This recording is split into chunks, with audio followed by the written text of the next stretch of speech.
Hello everyone and welcome back to another video on my channel. First video since I'm back off of my little break there, and I am happy to be back. So this first video is going to be on my Solenopsis aurea.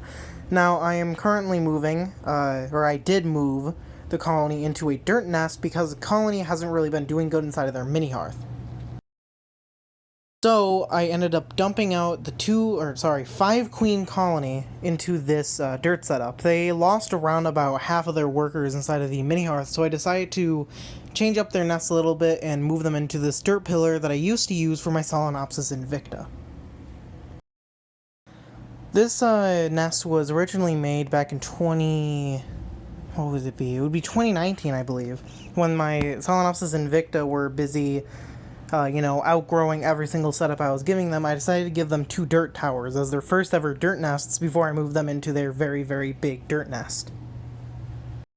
And now it is being used for another Solenopsis colony. This colony had around about 200-300 workers when I first got them, but over time they ended up lessening to only just about 100 workers and 5 queens. Which is really bad growth. They literally shrunk. So I'm hoping that in this nest, they will do better.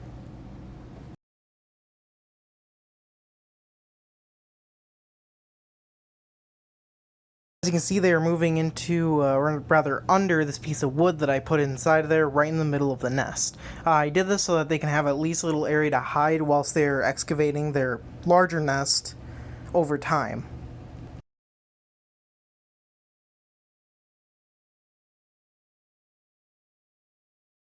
You can see the colony moving in some larvae there. Most of the brood that they have is larvae.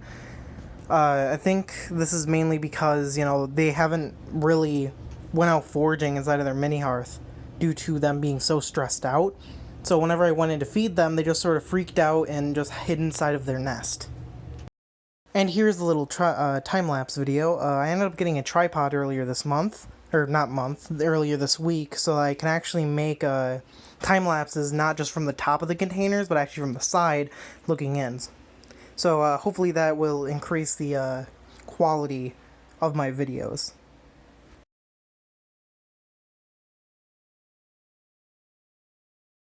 They really have a trail going here now.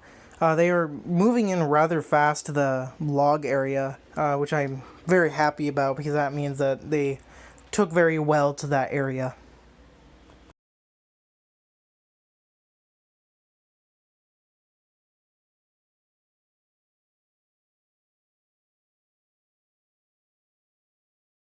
So here's me stopping the time-lapse real quick because I almost caught the queen there.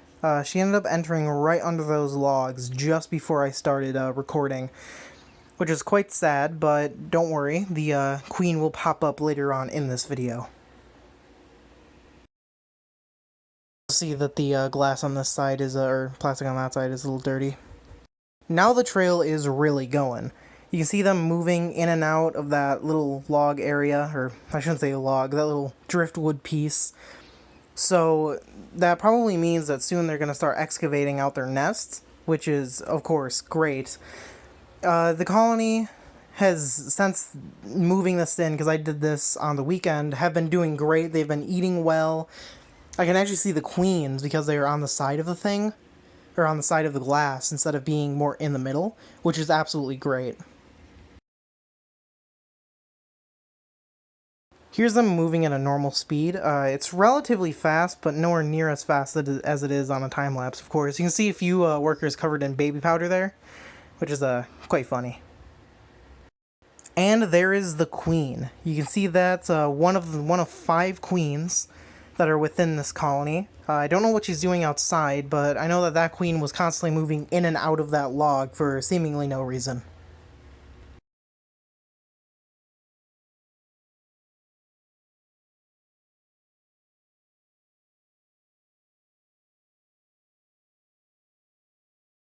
I also tried to feed them whilst they were moving, but they weren't exactly taking the food as well, so they wanted to mainly focus on moving. And there is the queen. Well, one of the queens. She is now once again getting escorted back by her beautiful workers, even though she's probably just going to end up popping right back in that exact same spot. She really enjoys going next to the glass, and I really didn't understand why, and I still really don't understand why. And here is their little welcoming gift into the nest. It's a piece of mealworm that I ended up dropping in there that they actually started taking after their move in. As you can see, there's not that many workers really swarming it like they used to, where they'd send out at least like 50 workers to eat.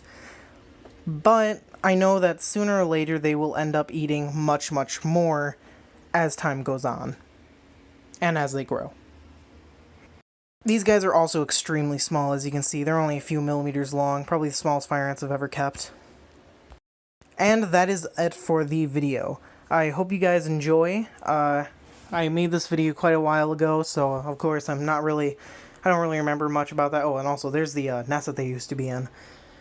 So like if you liked it, subscribe if you want to, and dislike if you disliked it. I will talk to you guys in the next video, which should be coming out soon.